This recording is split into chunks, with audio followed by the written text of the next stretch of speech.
नमस्कार दोस्तों, मैं अखिलेश मिश्रा आपके अपने एजुकेशनल यूट्यूब चैनल विद्यार्थी तक में स्वागत करता हूं। जय हिंद साथियों, कैसे हैं आप सभी। मैं अखिलेश मिश्रा एक बार फिर से आप सभी साथियों का आपके अपने यूट्यूब चैनल विद्यार्थी तक पे हार्दिक स्वागत करता हूं। साथियों, हम लोग प्रत्येक दिन ये बाल विकास की क्लास को किया करते हैं, जो कि UP TET, C TET and super TET के सिलेबस को टारगेट करते हुए सिलेक्शन बैच को लॉन्च किया गया है।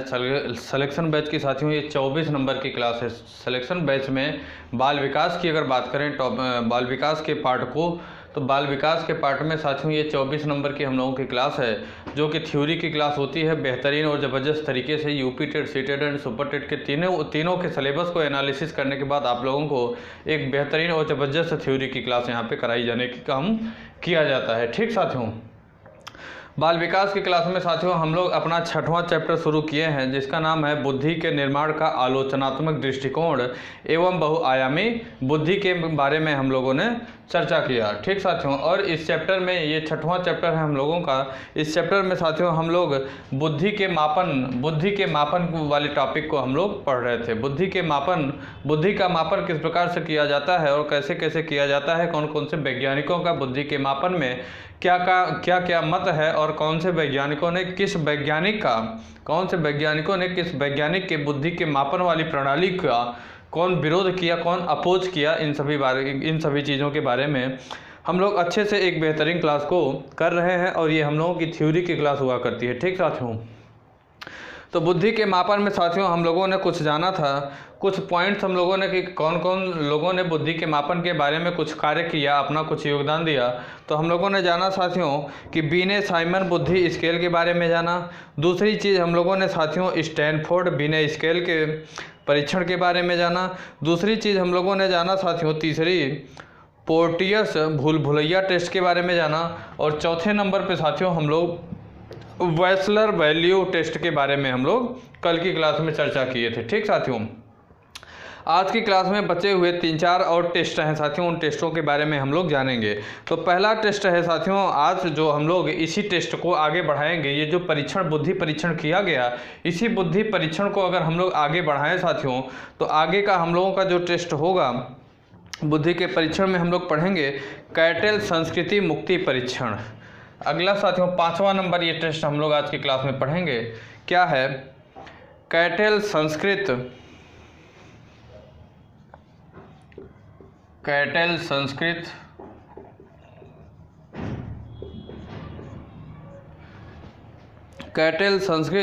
मुक्ति परीक्षण के बारे में हम लोग चर्चा करेंगे। ठीक साथियों, तो कैटेल संस्कृत मुक्ति परीक्षण के बारे में अगर हम लोग बात करें साथियों, तो साथियों इसका निर्माण B.R. कैटेल द्वारा किया गया। ये जो साथियों कैटेल संस्कृत मुक्ति परीक्षण है, इसके अगर प्रतिपादक की बात करें, प्रतिपादन कौन किया, तो इसका प्रतिपादन साथियों R.B. कैटेल द्वारा किया गया। प्रतिपादन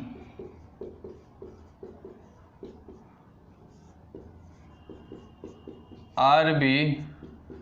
कैटेल द्वारा किया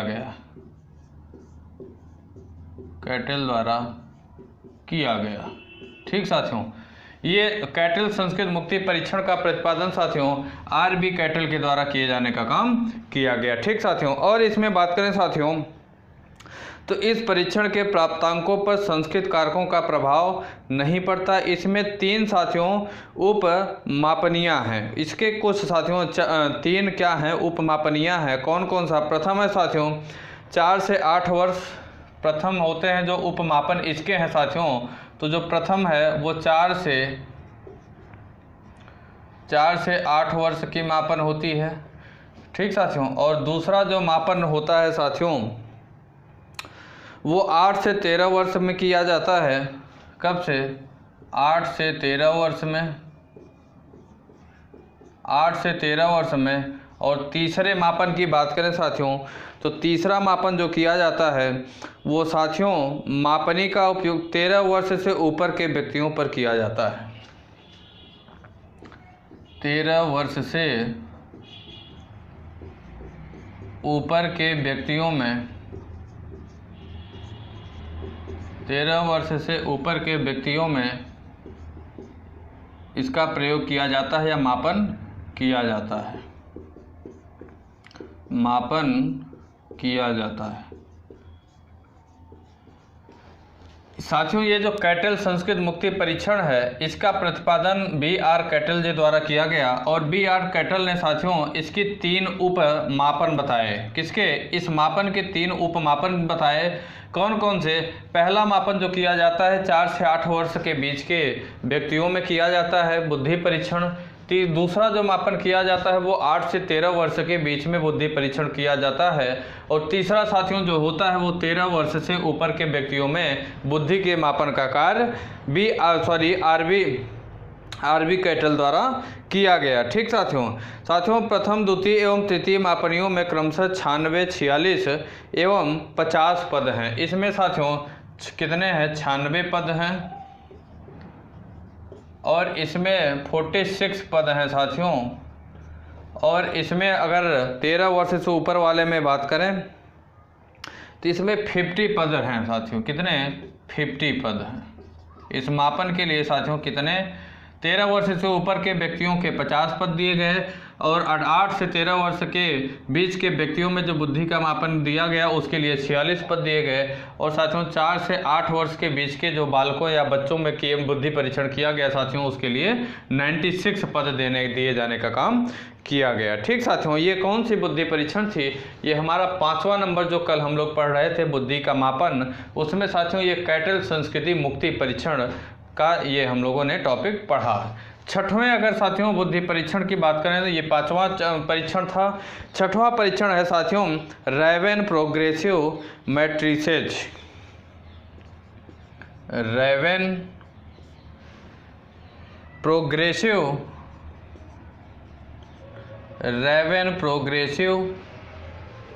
मैट्रिसेज।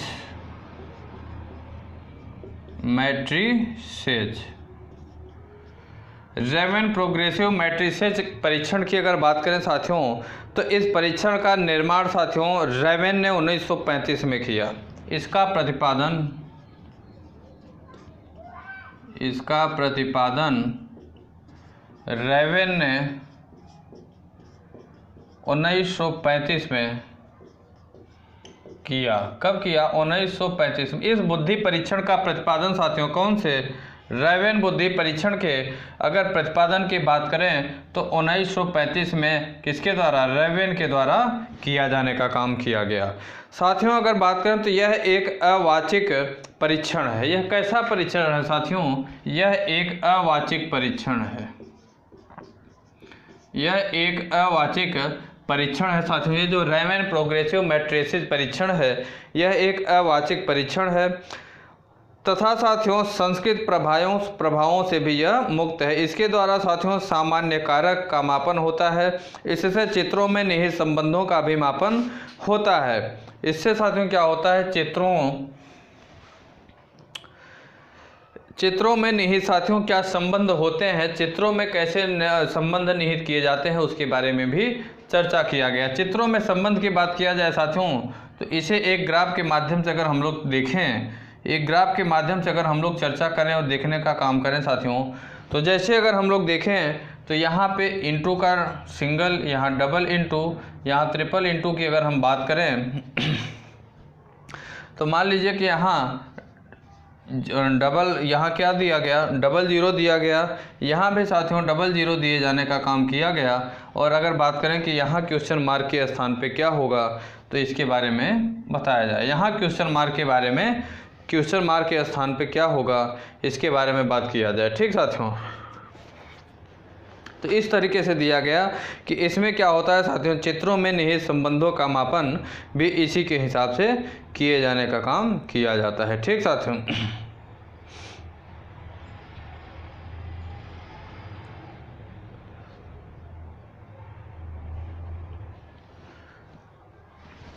अब ये अगर बात करें साथियों हम लोग अगर बात करें यहाँ पे सिंगल अगर साथियों वृत्त करें, मान लीजिए इसमें सिंगल वृत्त इसमें डबल, तो इसके स्थान पे अगर बात करें तो कितने वृत्त होंगे? 3 वृत्त होंगे। ठीक, तो इसी को यहाँ पे बताया जाने का काम किया जा रहा है साथियों। क्या बताया जाने का काम किया जा रहा है कि इन चित्रों में क्या संबंध निहित किए गए हैं इसे यह दर्शाता है। इसका संबंध इससे है, इसका संबंध इससे है और इसका संबंध यहाँ से दिया गया। ठीक साथियों, अगली अगर हम बात करें साथियों, अगली बुद्धि परीक्षण है जिसका नाम है जलोटा बुद्धि परीक्षण। अगली बुद्धि परीक्षण साथियों, हम लोग 7वें नंबर बुद्धि परीक्षण की बात करें तो वो है जलोटा बुद्धि परीक्षण। इसे आप लोग देख रहे हैं, समझ रहे हैं, नोट भी आप लोग शॉर्ट में इसे कर सकते हैं समझने के लिए। विस्तृत थ्योरी मैं आपको पढ़ा रहा हूँ, बता रहा हूँ। ठीक,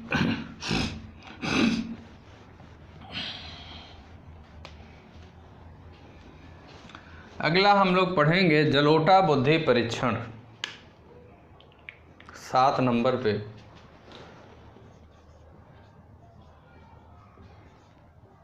जलोटा बुद्धि परीक्षण। जलोटा बुद्धि परीक्षण की अगर चर्चा करें साथियों, तो साथियों यह बुद्धि परीक्षण किसके द्वारा, जलोटा द्वारा निर्मित यह परीक्षण सामूहिक बुद्धि परीक्षण है। यह कैसा साथियों, यह सामूहिक बुद्धि परीक्षण, यह सामूहिक बुद्धि परीक्षण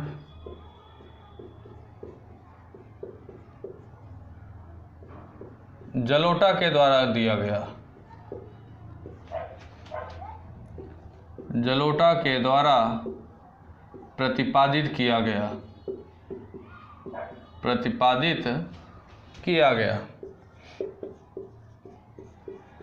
यह बुद्धि परीक्षण साथियों, जो जलोटा बुद्धि परीक्षण है, यह एक सामूहिक बुद्धि परीक्षण है। कैसा है, सामूहिक बुद्धि परीक्षण है साथियों, जो किसके द्वारा प्रतिपादित किया गया, जलोटा आर.एस. जलोटा के द्वारा प्रतिपादित किए जाने का काम किया गया। ठीक साथियों, साथियों यह वाचिक वर्ग में आता है। इसके अगर वर्ग की बात करें तो यह वाचिक वर्ग में आने का काम करता है। कैसे, वाचिक वर्ग में आता है, वाचिक वर्ग में आता है।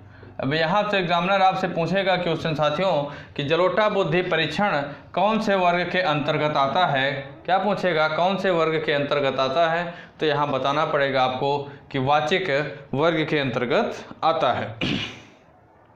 साथियों इसमें 7 क्षेत्रों से संबंधित कुल 1000 प्रश्न हैं। इसमें कितने साथियों, 7 क्षेत्रों से अगर बात करें, इसमें टोटल अगर 7 क्षेत्रों से बात करें साथियों, तो 7 क्षेत्रों से मिलाकर 7 क्षेत्रों से मिलाकर कुल 100 प्रश्न पूछे जाते हैं। 100 प्रश्न पूछे जाने का काम किया जाता है। मतलब इनको 7 श्रेणियों में बांटा गया है। उन 7 श्रेणियों में बांटे जाने के बाद साथियों क्या हुआ है, 100 प्रश्न पूछे जाने का काम किया जाता है। साथियों इसका प्रशासन 11 से 16 वर्ष के लोगों पर कर सकते हैं। इसकी विश्वसनीयता काफ़ी उच्च मानी गई है। इसका अगर साथियों बात करें, इस बुद्धि परीक्षण का प्रशासन की बात करें, इस बुद्धि परीक्षण का प्रशासन कौन सी उम्र से साथियों, 11 से 16 वर्ष के लोगों पर किया जा सकता है। प्रशासन 11 से 16 वर्ष के लोगों में, 16 वर्ष के लोगों में किया जा सकता है, किया जा सकता है। ठीक, ये जो साथियों जलोटा बुद्धि परीक्षण है, इसका अगर बात करें प्रशासन, तो 11 से 16 वर्ष के उम्र के लोगों में इसका प्रशासन किया जा सकता है। अगला बुद्धि परीक्षण है साथियों जिसका नाम है भाटिया बुद्धि परीक्षण माला।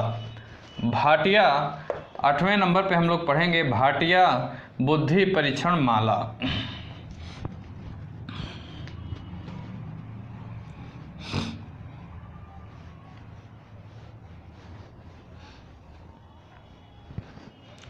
आठवें नंबर पे पढ़ेंगे भाटिया बुद्धि परीक्षण माला।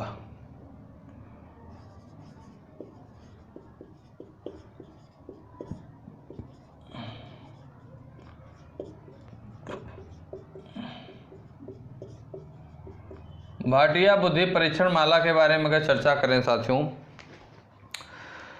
तो साथियों इसका निर्माण या इसका प्रतिपादन C.M. भाटिया ने 1955 में किया। इसका प्रतिपादन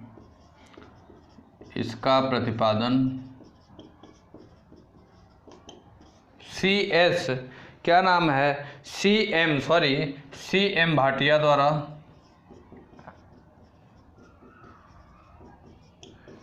C.M. भाटिया द्वारा 1955 में किया गया। 1955 में किया गया। ठीक साथियों, कब किया गया? भाटिया बुद्धि परीक्षण माला का साथियों प्रतिपादन C.M. भाटिया के द्वारा 1955 में किए जाने का काम किया गया। ठीक साथियों, इसका साथियों उपयोग हर प्रकार के व्यक्ति कर सकते हैं। वैसे साथियों यहाँ पर 11 से 16 वर्ष के लोगों के लिए निर्मित किया गया है। वैसे साथियों इसे हर प्रकार के व्यक्ति, हर वर्ष के व्यक्ति इसका उपयोग कर सकते हैं। लेकिन सामान्यतः इसके उपयोग की बात करें तो 11 से 16 वर्ष के लोगों द्वारा प्रयोग किया जाता है,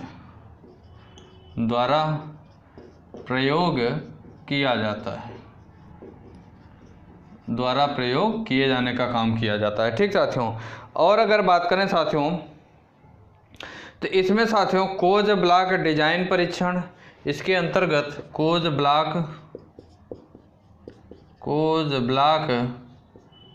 डिजाइन परीक्षण,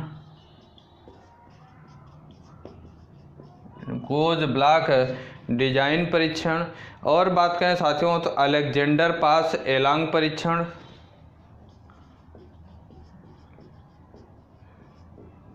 अलेक्जेंडर पास एलांग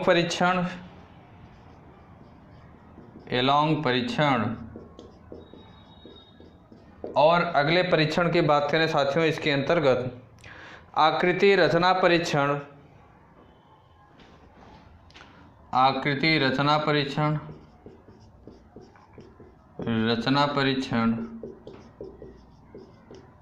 और अगला एक और परीक्षण है साथियों तात्कालिक अंक स्मृति परीक्षण,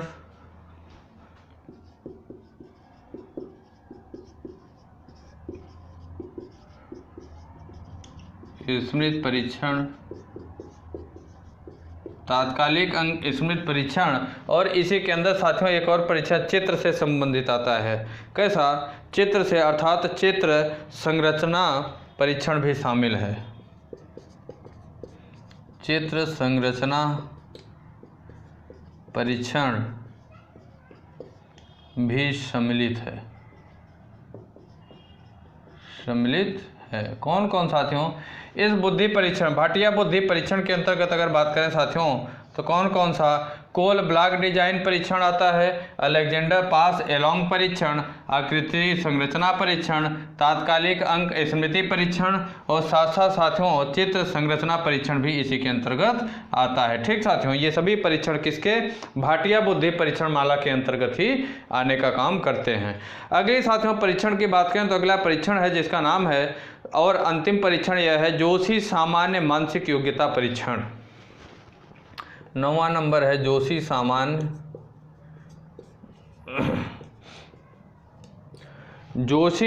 सामान्य मानसिक योग्यता परीक्षण। मानसिक योग्यता परीक्षण,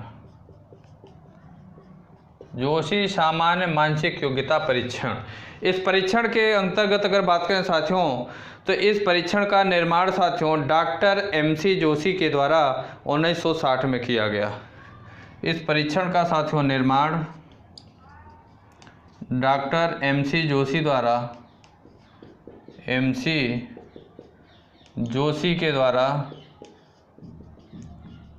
1960 में किया गया। इस परीक्षण का साथियों जो जोशी सामान्य मानसिक योग्यता परीक्षण है, इसका साथियों MC जोशी के द्वारा इस परीक्षण का निर्माण डॉक्टर MC जोशी के द्वारा 1960 में इस परीक्षण का निर्माण किया गया। और अगर बात करें साथियों तो यह भी एक कैसा वाचिक परीक्षण है। इसमें बहुविकल्पीय उत्तरों के साथ कुल 100 प्रश्न दिए गए हैं। इसमें साथियों बहुविकल्पीय प्रश्नों के साथ टोटल 100 प्रश्न इसके अंतर्गत दिए गए हैं। इसका प्रयोग साथियों 12 वर्ष से 19 वर्ष तक के बच्चों में किया जाता है। इसका साथियों इस बुद्धि परीक्षण का प्रयोग 12 वर्ष से 19 वर्ष के बच्चों में 19 वर्ष के बच्चों में इसका प्रयोग साथियों 12 वर्ष से 19 वर्ष के बच्चों में किया जाता है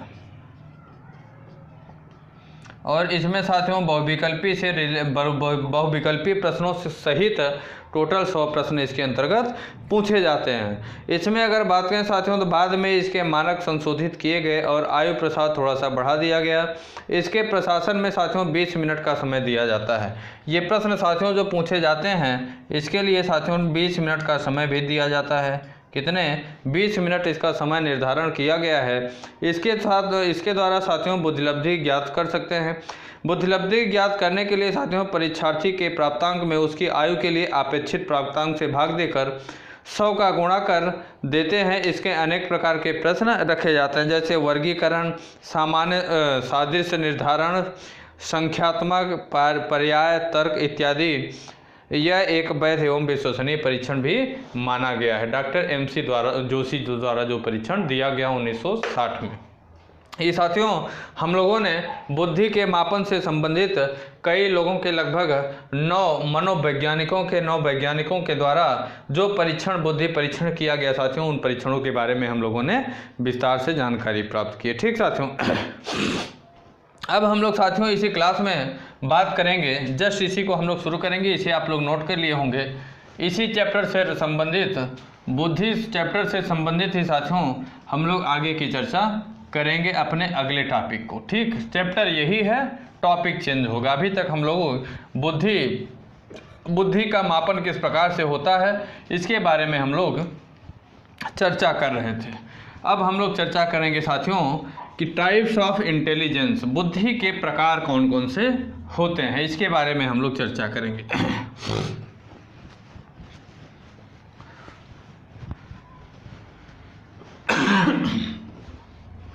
बुद्धि के प्रकार कौन कौन से हैं साथियों, इसके बारे में हम लोग चर्चा करने का काम करेंगे। ठीक, बुद्धि परीक्षण के प्रकार।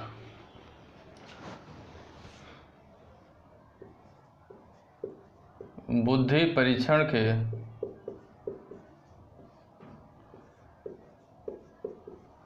प्रकार, टाइप्स ऑफ इंटेलिजेंस। कौन से टाइप्स ऑफ साथियों इंटेलिजेंस टेस्ट। ठीक, बुद्धि परीक्षण के प्रकार। बुद्धि परीक्षण के प्रकार की बात करें साथियों तो मनोवैज्ञानिकों ने बुद्धि की माप करने के लिए अनेक तरह के परीक्षणों का निर्माण किया। जैसा कि आप लोगों ने अभी पढ़ा है, अभी आप लोगों ने पढ़ा कि मनोवैज्ञानिकों ने साथियों बुद्धि की मापन करने के लिए अनेक परीक्षणों को किया। इन सभी परीक्षणों का मूल रूप साथियों कुछ अगर बात करें तो 2 कसौटियों में निर्धारित किया गया। इसका साथियों कौन कौन सी कसौटी में, पहली कसौटी है क्रियान्वयन के तरीके के आधार पर इसे 2 भागों में बांटा गया साथियों। पहला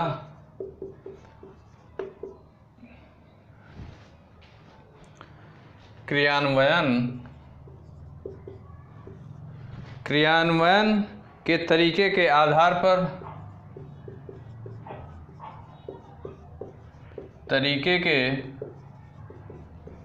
पर बांटा गया और दूसरा साथियों जो बांटा गया वो दूसरा है एकांशों के स्वरूप के आधार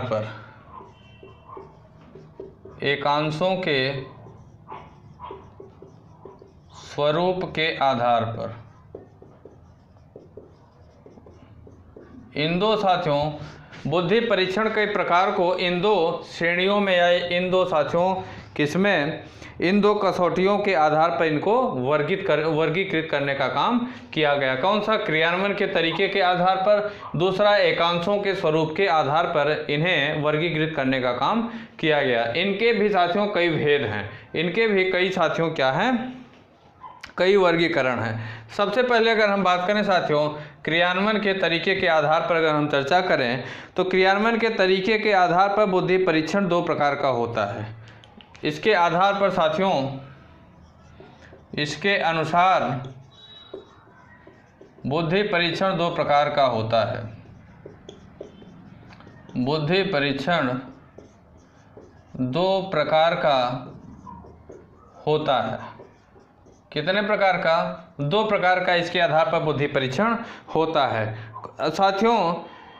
एक तो वे परीक्षण जिनका क्रियान्वयन एक समय में एक ही व्यक्ति पर किया जा सकता है। इस प्रकार के बुद्धि परीक्षण को मनोवैज्ञानिकों ने साथियों वैयक्तिक बुद्धि परीक्षण कहा। ऐसा बुद्धि परीक्षण साथियों जो बुद्धि परीक्षण एक बार में एक ही व्यक्ति पर किया जाए, ऐसा बुद्धि परीक्षण जो परीक्षण एक बार में एक ही व्यक्ति पर किया जाए साथियों, उसी को इन्होंने क्या कहा?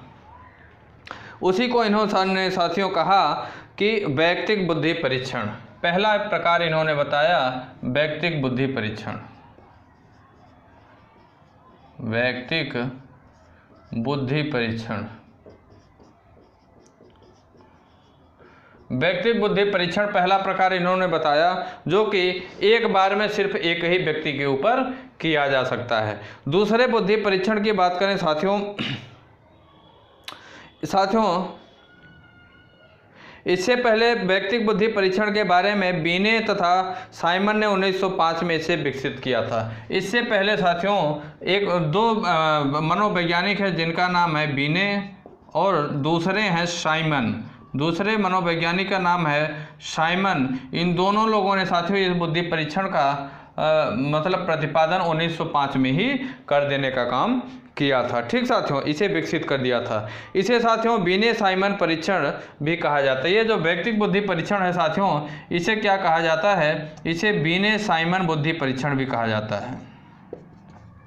बीने साइमन बुद्धि परीक्षण भी कहा जाता है।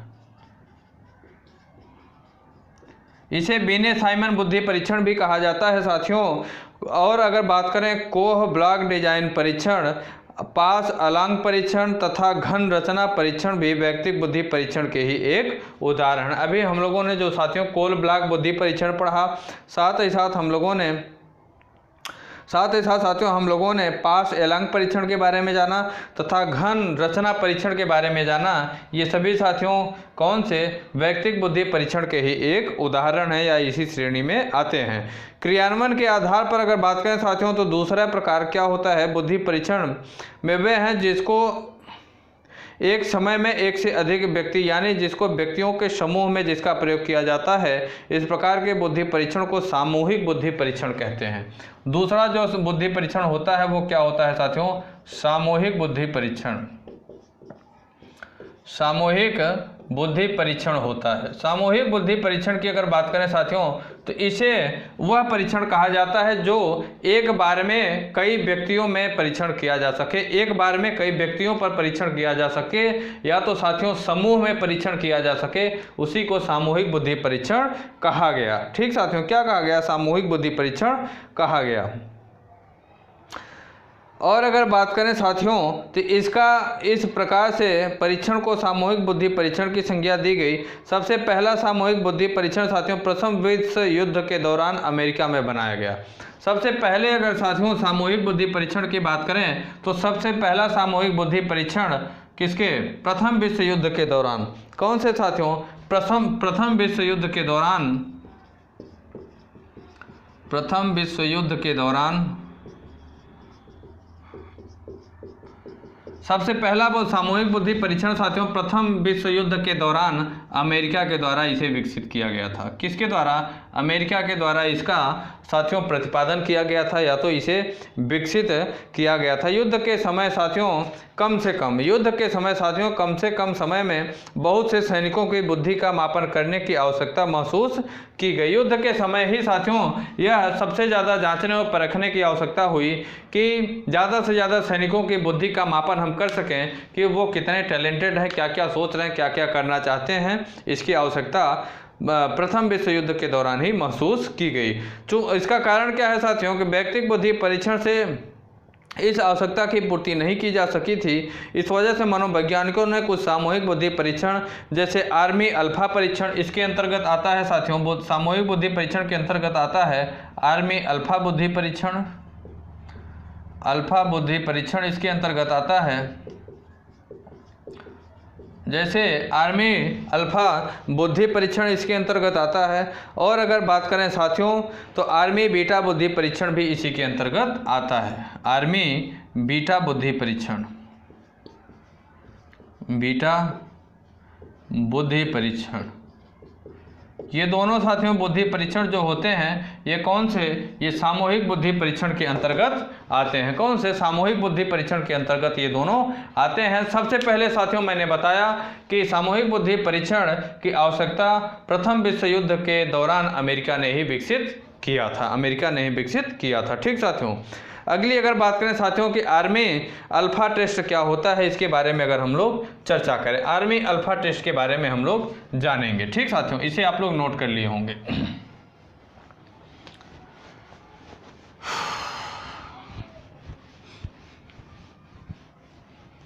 बिल्कुल जबरदस्त क्लास साथियों, हम लोगों की थ्योरी की बेहतरीन और अच्छी क्लास चल रही है। ठीक,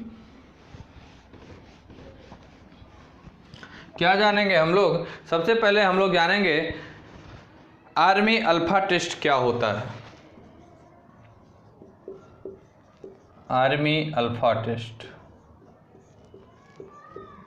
आर्मी अल्फा टेस्ट के बारे में अगर बात करें साथियों तो इसका निर्माण अमेरिका में प्रथम विश्व युद्ध के समय सैनिकों और सेना के अन्य कर्मचारियों एवं पदाधिकारियों का चुनाव करने के लिए किया गया था। ये बात मैंने बताया। कब साथियों, इसका सबसे पहले प्रयोग साथियों कब किया गया था, प्रथम विश्व युद्ध के दौरान सैनिकों एवं सेनाओं के अन्य कर्मचारियों एवं पदाधिकारियों का चुनाव करने के लिए इसका सर्वप्रथम प्रयोग किया गया था प्रथम विश्व युद्ध के दौरान। ये मैंने आपको बताया।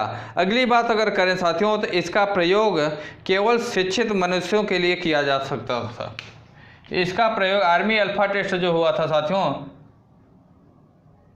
इसका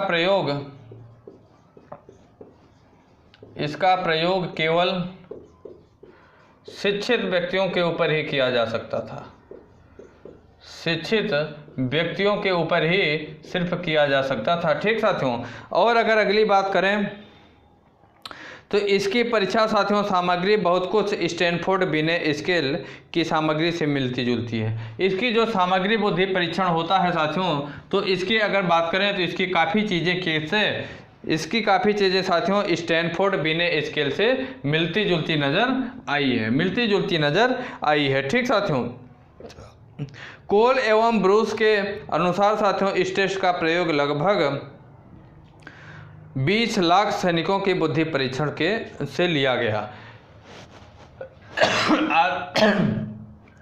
आर्मी अल्फा टेस्ट की बात करें साथियों तो इसके अंतर्गत कोल एवं ब्रूस जी क्या कहते हैं, मनोवैज्ञानिक हैं कोल एवं ब्रूस जी कहते हैं साथियों कि इस बुद्धि का परीक्षण लगभग 20 लाख, कितने, लगभग साथियों 20 लाख सैनिकों पर इसका परीक्षण किया गया। 20 लाख सैनिकों पर इसका परीक्षण किया गया, इसका परीक्षण किए जाने का काम किया गया। ठीक साथियों, अगली अगर हम बात करें साथियों तो सेना सामान्य वर्गीकरण टेस्ट क्या होता है हम लोग जानेंगे। सेना सामान्य वर्गीकरण टेस्ट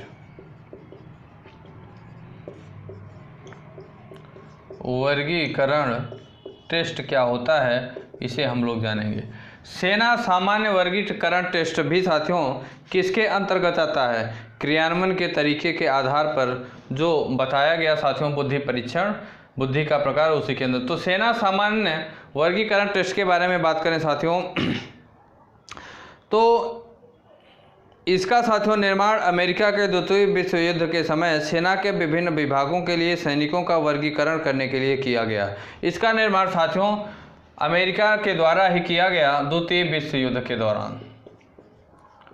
द्वितीय विश्व युद्ध के दौरान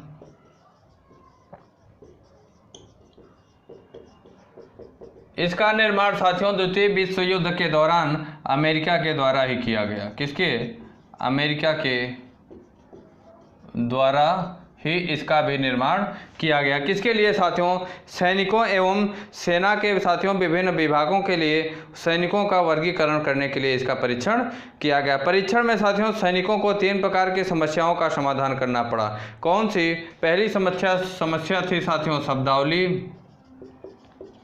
दूसरी समस्या थी साथियों गणित की, दूसरी समस्या किसकी थी, गणित की। और तीसरी समस्या की बात करें तो तीसरी समस्या थी साथियों वस्तु गणना सामग्री समस्या। वस्तु गणना सामग्री समस्या।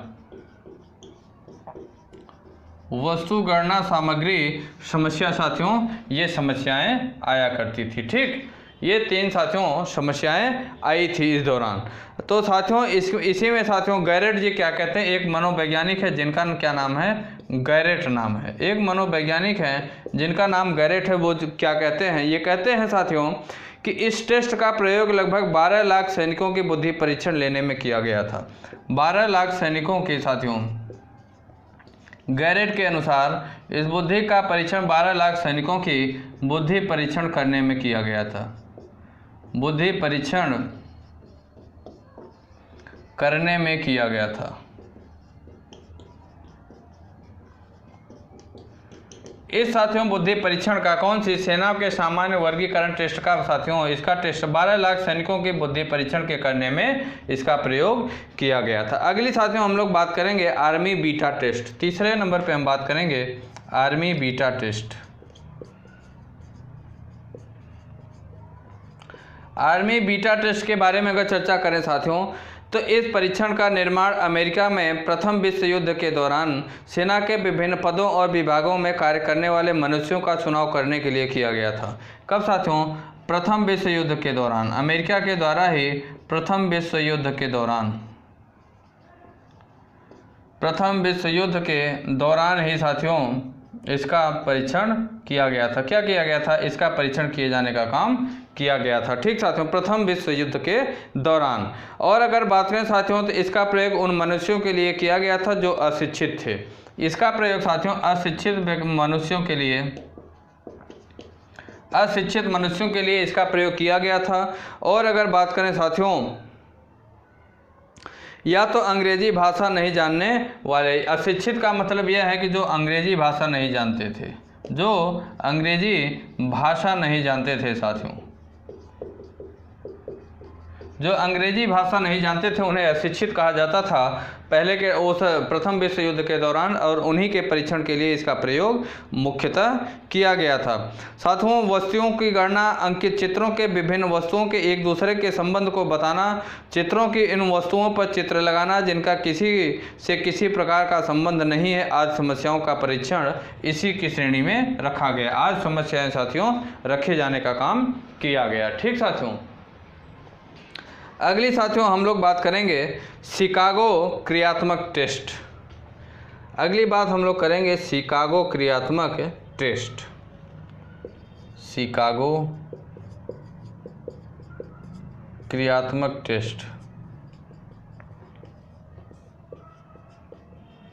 शिकागो क्रियात्मक टेस्ट की अगर चर्चा करें साथियों तो यह टेस्ट साथियों 6 वर्ष की आयु के बालकों से लेकर वयस्कों तक किया गया था। इसका टेस्ट साथियों 6 वर्ष के बालकों से लेकर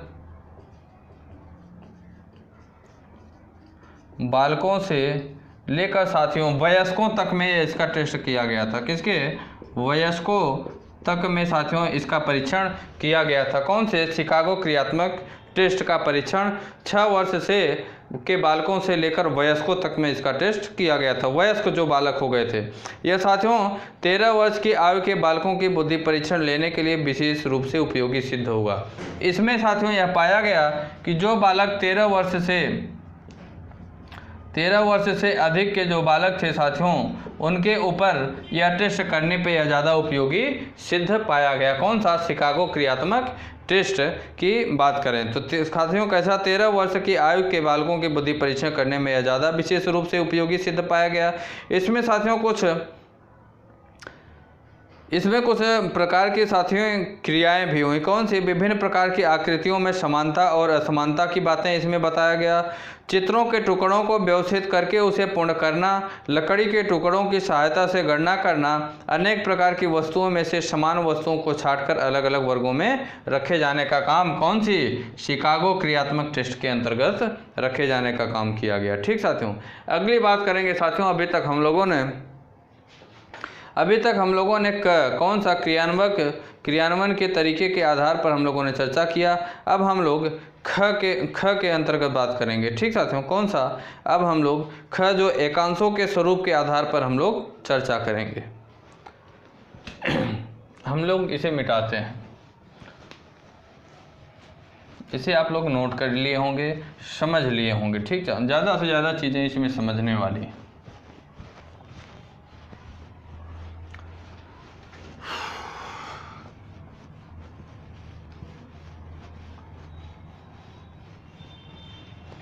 अगली चर्चा करें साथियों किसकी? ख की। ख क्या है? एकांशों के स्वरूप के आधार पर वर्गीकरण। एकांशों के स्वरूप के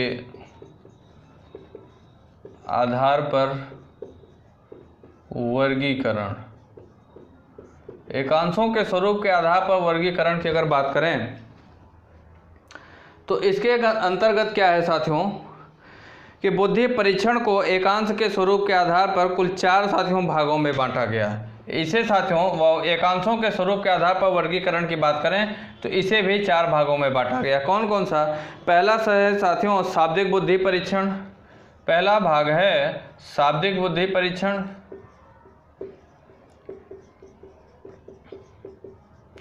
और दूसरा भाग जो है साथियों उसे हम लोग कहते हैं अशाब्दिक बुद्धि परीक्षण।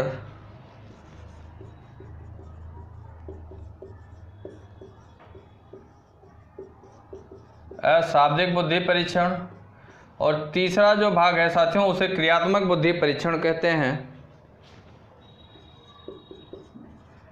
क्रियात्मक बुद्धि परीक्षण।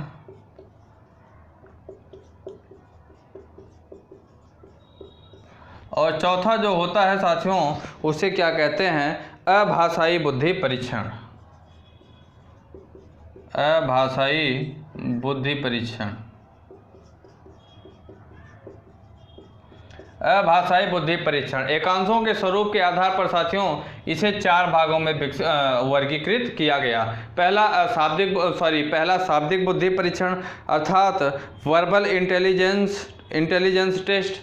दूसरा अशाब्दिक बुद्धि परीक्षण अर्थात नॉन वर्बल इंटेलिजेंस।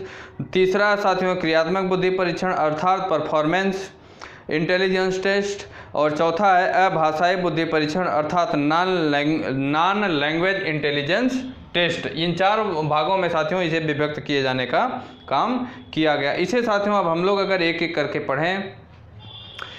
करके पढ़ें और जाने साथियों तो सबसे पहले हम लोग पढ़ेंगे शाब्दिक बुद्धि परीक्षण। शाब्दिक बुद्धि परीक्षण के बारे में हम लोग शाब्दिक बुद्धि परीक्षण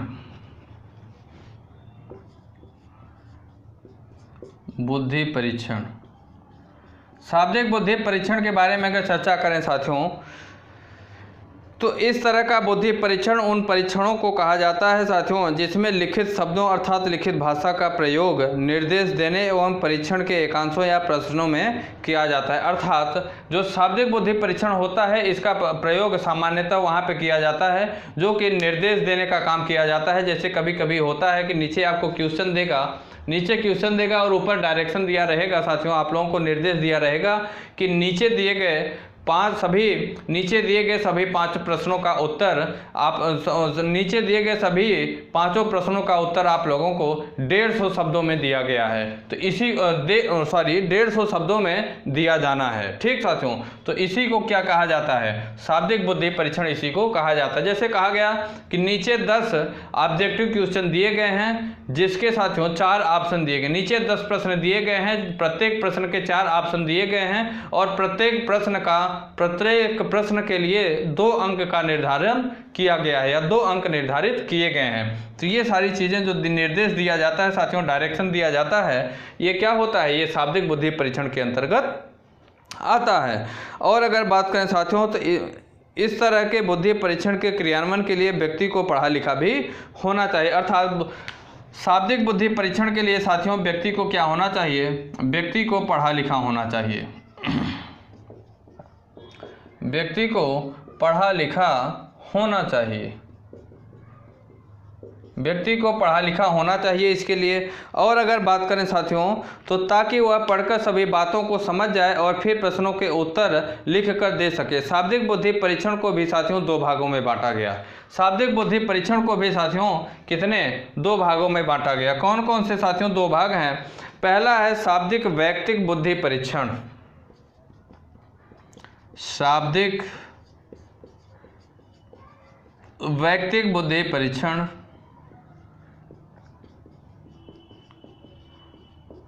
और दूसरा भाग जो है साथियों वो है शाब्दिक समूह बुद्धि परीक्षण। शाब्दिक समूह बुद्धि परीक्षण।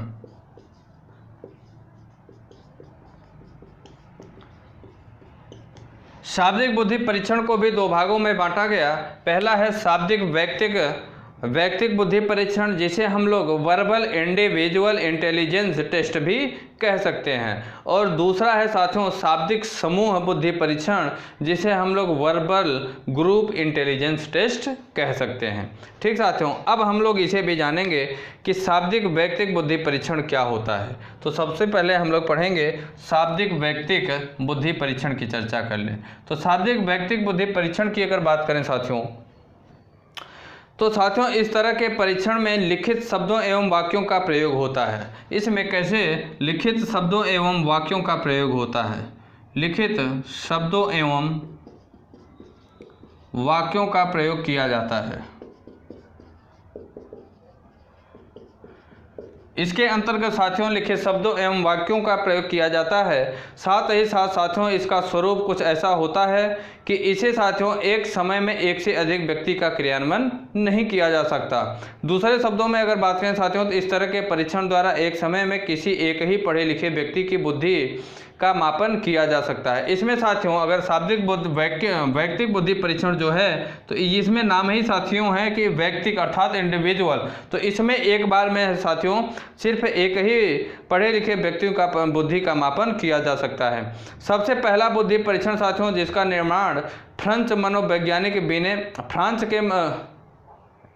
फ्रेंच के मनोवैज्ञानिक जिनका नाम बीने है तथा साइमन द्वारा किया गया। इस बुद्धि का साथियों जो शाब्दिक वैयक्तिक बुद्धि है साथियों इसका परीक्षण सर्वप्रथम फ्रेंच के मनोवैज्ञानिक द्वारा साथियों मनोवैज्ञानिक बीने और साइमन द्वारा साथियों किया गया। फ्रेंच के मनोवैज्ञानिक बीने और साइमन के द्वारा शाब्दिक वैयक्तिक बुद्धि परीक्षण का सर्वप्रथम क्या किया गया? मापन किया गया। ठीक साथियों, और अगर बात करें इस बुद्धि परीक्षण साथियों में कुल साथियों अगर बात करें कुछ 30 एकांश है जिसके उत्तर के आधार पर स्कूल के बच्चे की बुद्धि मापी जाती थी। इसका साथियों अनुवाद अंग्रेजी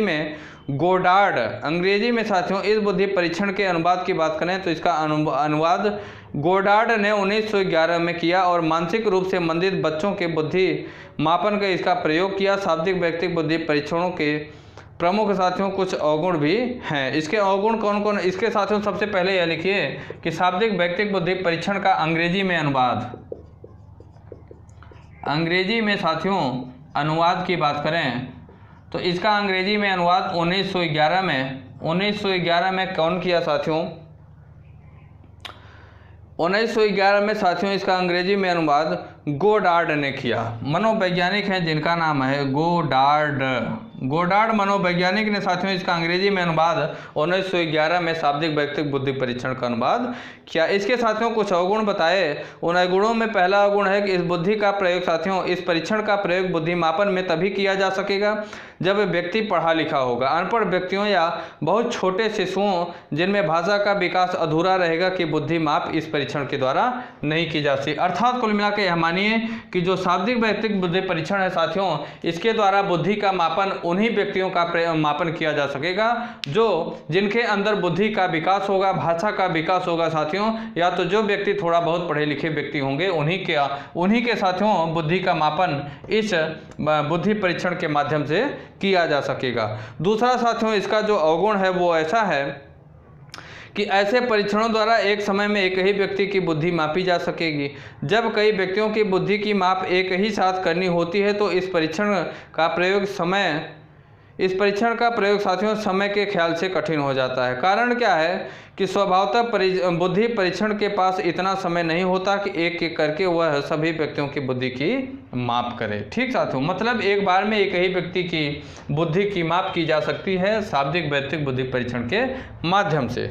अगले साथियों बुद्धि परीक्षण की हम बात करें, पहले हम लोगों ने बात किया शाब्दिक वैयक्तिक बुद्धि परीक्षण, अब हम लोग बात करेंगे शाब्दिक समूह बुद्धि परीक्षण अर्थात वर्बल ग्रुप इंटेलिजेंस टेस्ट। एक सेकेंड, दूसरी बात करेंगे हम लोग शाब्दिक समूह बुद्धि परीक्षण।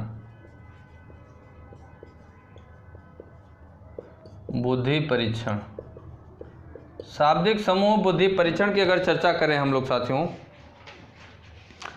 तो शाब्दिक समूह बुद्धि परीक्षण के अंतर्गत साथियों बात करें तो शाब्दिक समूह बुद्धि परीक्षण वैसे परीक्षण को कहा जाता है जिसमें शब्द वाक्य संख्या आदि का प्रयोग किया जाता है। इसके अंतर्गत साथियों शब्द वाक्य संख्या का प्रयोग किया जाता है।